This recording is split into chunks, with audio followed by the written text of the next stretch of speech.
एक छोटे से गांव में एक बच्चा रहता था।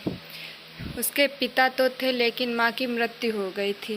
पिता सारा दिन काम करता था और अपने बेटे को पाल पोस कर बड़ा करता था। वह सारे सुख अपने बेटे को देना चाहता था जो एक माँ दे सकती है।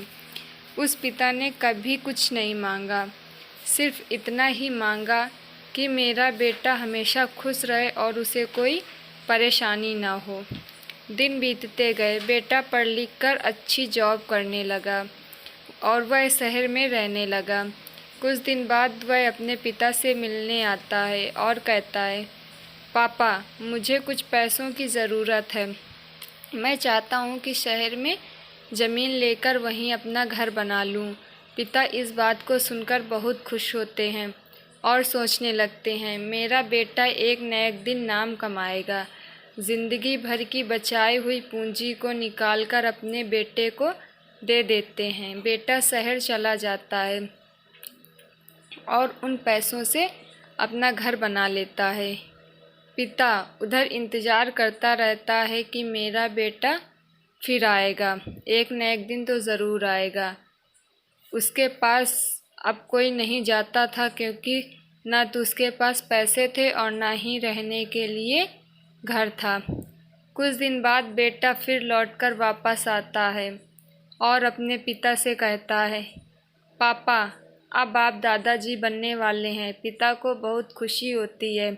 इस बात को सुनकर वह कहते हैं, तू मुझे मेरी बहू और पोते से कब मिलाएगा?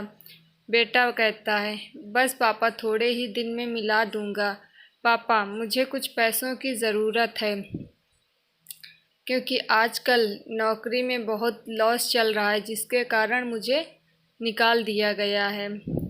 पिता के पास कुछ नहीं रहता देने के लिए, लेकिन फिर भी कहता है, अच्छा बेटा तू रुक, मैं अभी आया। कुछ पैसों का बंदोबस्त करके पिता आता है। पिता बाद में महाजन से कुछ पैसे उधार लेकर अपने बेटे को दे देता है और बेटा पैसे लेकर शहर चला जाता है।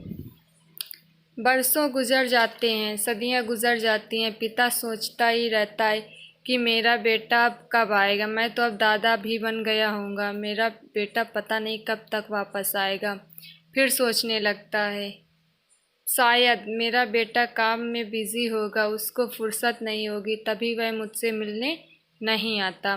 तब तक महाजन 2-3 आदमी को लेकर उस पिता के घर पर आ जाते हैं और कहता है, आपके वादे के मुताबिक पूरे 5 महीने बाद आया हूँ अपने पैसे लेने।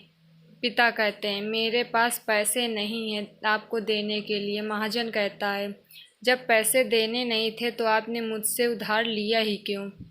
तभी पिता कहते हैं, ठीक है, रुको, मैं तुम्हारे लिए पैसों का बंदोबस्त करके आता हूँ।